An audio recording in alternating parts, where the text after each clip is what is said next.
everyone. My name is Nishchal Nyupani, and I am here a freshman at Arkansas State University, and I am from Nepal. My major is Information System and Business Analytics. And today I am to describe a case study related to my university, that is, how can we just improve the graduation rate and the retention here at Arkansas State University. I have given the topic 5-year strategic planning for Arkansas State University or for A State.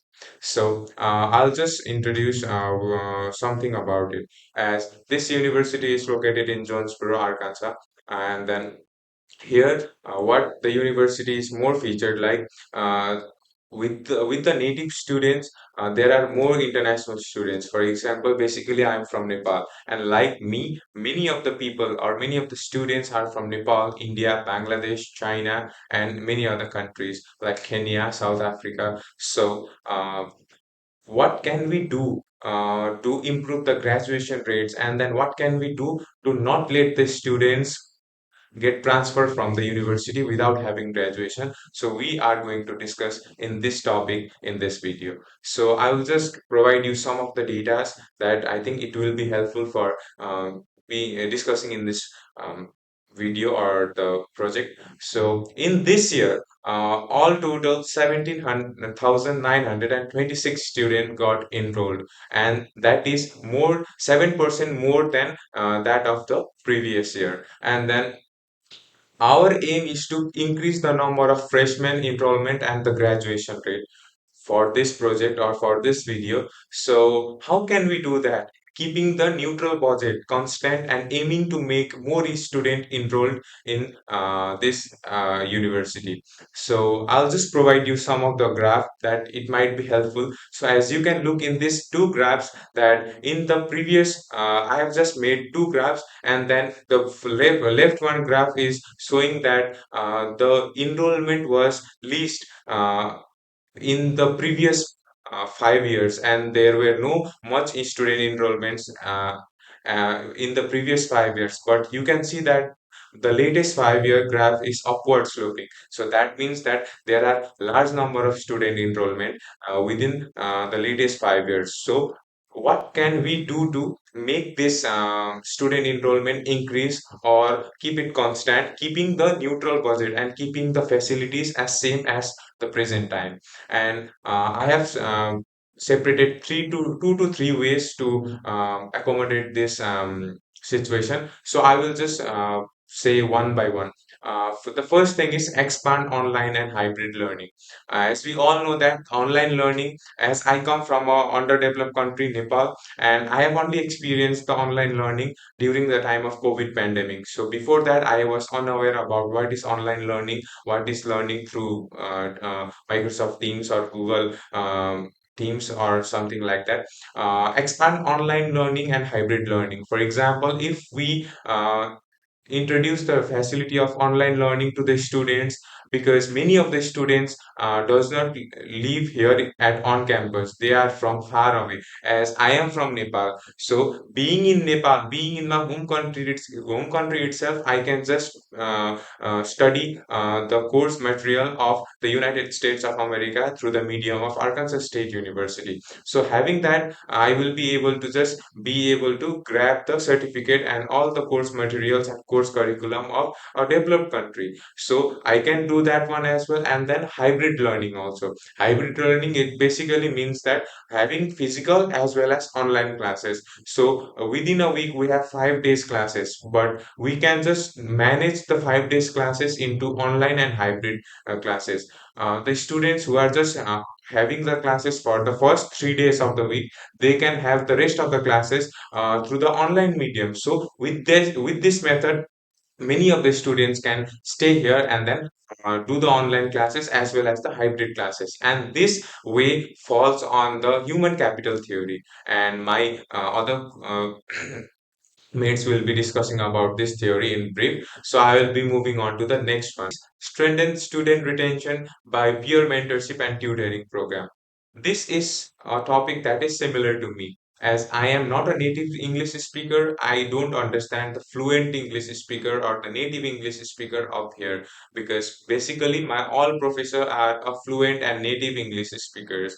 And then as in my home country, my national language, my native language is Nepali, and then English is the language that I learned from my education ways only. So I don't understand how a professor can then speak so much fast, and then some of the topic matters I just left behind, and I may not be able to understand. So for them, what we can do is, the students who are having this same problem like me, we can just have peer mentorship. For example, as I am an information system and business analytics ISBA major, the senior ones, the senior students who are related to my major, they can help me to understand the topic matter in a simple language, or the language that I can understand. So with this one, we can just make the students understand the topic matter in a serious way and in a convenient way, and then we can just be able to help the students to understand the topic matter. Also, we can just introduce the tutoring sessions. For example, the tutoring sessions are basically done by the students having good grades in that particular subject, or the expert who are just able to make the student understand. So the student having problem in their course, having problem in their topic, having problem in their subject, they can go and visit the tutoring center, where they can find many of the students who are just able to make them understand. And then this way also it will help the students to stay here at A state, and then do the graduation eventually when the graduation year comes.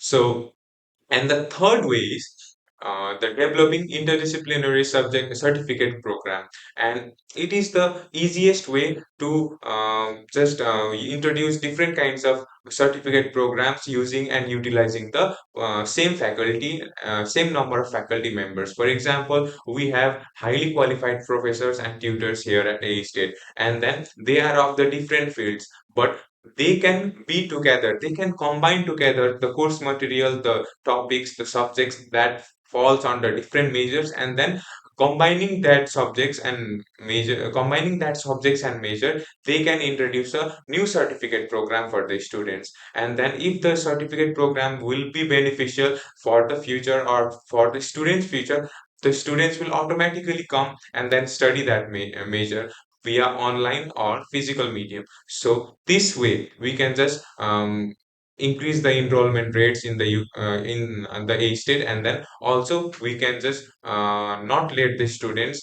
get transferred from here, from Arkansas State University, until the graduation comes. And this theory for this topic falls under supply and demand and opportunity cost theory.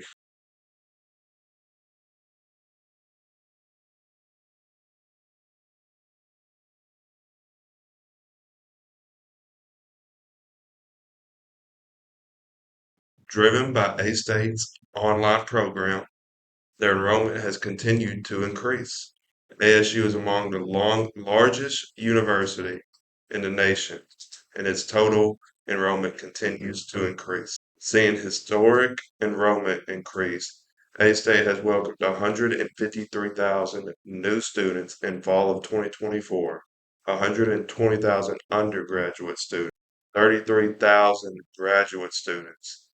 ASU's online enrollment plan has grown to 73,000 students, or to 10% in just the last year, and over 30% in the last 4 years. The university is on track to soon be a majority online university, with enrolling over 48% of new students going on to online courses. Approximately 83% of ASU's online students are non-residents or don't live on campus, and three-quarters of those enrolled are undergraduate students.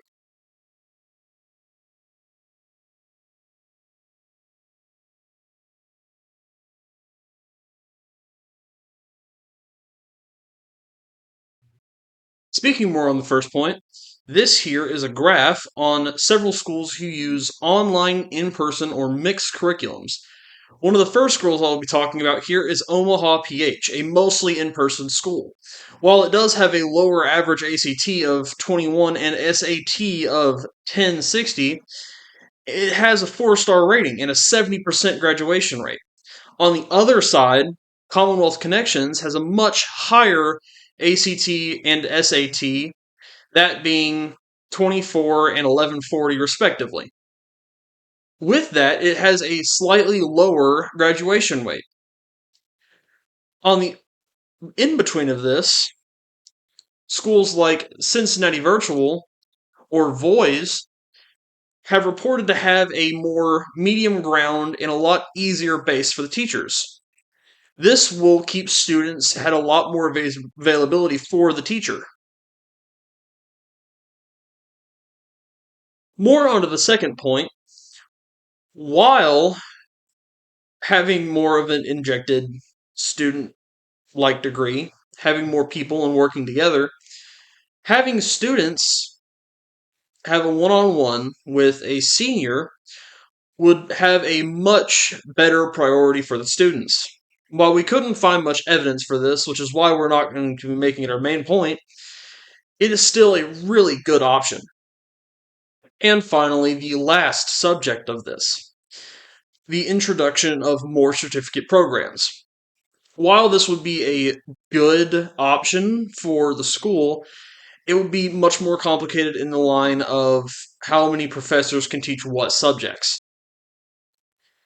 It wouldn't be as easy to transfer over to a whole new course than it would be to just continue on the regular course and teach more inside of that year.